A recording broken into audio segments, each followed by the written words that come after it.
नमस्कार, मैं चंदन कुमार और आप देख रहे हैं अंगवानी। अखिलेश यादव ने एक बड़ी बात कही है। उन्होंने आज तक के कार्यक्रम में सीधे-सीधे कहा कि बीजेपी ने समाजवादी पार्टी की सरकार छीन ली थी और समाजवादियों ने हार से सबक लिया और इस बार उसका मुकाबला उसी हार से सीखे सबक के साथ किया जाएगा। पीडीए हराएगा एनडीए को। जब एंकर बार-बार पीडीए का मतलब अल्पसंख्यक से जोड़ रही थी, तो खुद देखिए और सुनिए अखिलेश यादव ने कैसे पीडीए का वो व्यापक मतलब समझाया जो आप भी नहीं जानते होंगे।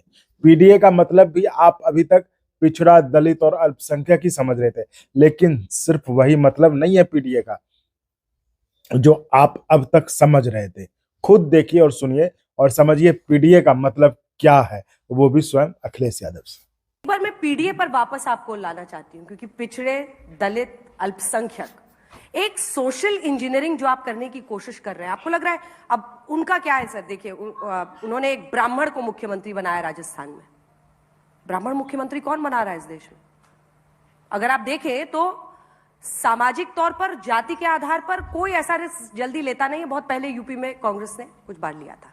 उसके बाद आप देखिए कि वो 2 उप मुख्यमंत्री बनाते हैं, एक राजपूत, एक दलित। यहां पर मध्य प्रदेश में आइए तो एक यादव को मुख्यमंत्री, ओबीसी को मुख्यमंत्री बना दिया उन्होंने मध्य प्रदेश में। छत्तीसगढ़ जाइए तो आदिवासी को, विष्णु साय को। ये जो सोशल इंजीनियरिंग उनकी है और ये जो पीडीए आपका है, इन दोनों में क्या फर्क है और कैसे ये आपको लगता है कि उस पर हावी हो सकता है? मैं एक सुझाव देना चाहता हूं आपको यहाँ पर। वैसे तो आपका चैनल यूपी तक चल रहा है और आज तक भी चल रहा है। आपको एक नाम रखना चाहिए, पीडीए आज तक।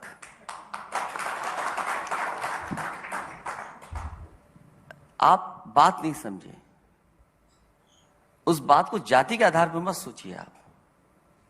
जो कभी मंडल कमीशन ने जो अधिकार, हक देने की बात कही थी, पिछड़ों को, दलितों को, आदिवासियों को, अल्पसंख्यक मुसलमान भाइयों को, और ऐसे अगड़ा भी है, आप भूलिए मत इस बात को। ये बात आप क्यों भूल जाते हैं आप कि इससे ऐसे अगड़ा भी है, आदिवासी भी है, अल्पसंख्यक मुसलमान भाई भी है। तो मैं जो बात कहना चाहता हूं कि आज नौकरियों में कहां है पीडीए? सवाल यह है, आप जब सरकारी संस्थाओं को हटा देंगे, बेच देंगे, तो संविधान ने जो अधिकार दिए हैं नौकरी के, रोजगार के, वो कहां है? आज जिस तरह से अन्याय हो रहा है, आप आंकड़े निकलवाइए एनसीआरबी के, सबसे ज्यादा पिछड़े, दलित और अल्पसंख्यक भाइयों पर अन्याय हो रहा है। और मैं उदाहरण भी दे सकता हूं, ऐसा नहीं कि मैं उदाहरण नहीं दे सकता। तो ये सवाल मुख्यमंत्री बनने का नहीं है। मुख्यमंत्री बन गए, अच्छी बात है, लेकिन जो समाज है उसको क्या मिल रहा है? क्या नौकरी मिल रही है? क्या शिक्षा में उसको स्थान मिल रहा है? क्या उसके ऊपर अन्याय कम हो गया?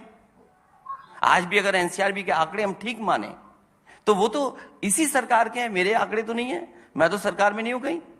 सबसे ज्यादा महिलाओं पर उत्पीड़न, अन्याय कहां हो रहा है? वो कौन सी प्रदेश की सरकारें हैं? जो आज नौकरी से बिल्कुल दूर हैं, वो कौन से लोग हैं? आप कहते हैं कि घर घर नल, ठीक है, अच्छी बात है, घर घर नल, लेकिन घर घर रोजगार भी तो बैठा है। उसको रोजगार कब देंगे आप? तो घर घर रोजगार मांग रहा है, रोजगार अब देना पड़ेगा बीजेपी सरकार को, और नहीं तो मतदान पड़ेगा उनके खिलाफ। पीडीए ही एनडीए को हराएगा। पीड़ितों में जो आपने बता दिया कि पी और डी पे तो आप क्लैरिटी के साथ बोल रहे हैं, ए में लेकिन आप बहुत लोगों को शामिल कर रहे हैं। तो क्या करें उसमें? महिलाएं भी हैं, तो ये उनको भी जोड़ना पड़ रहा है। कैसे?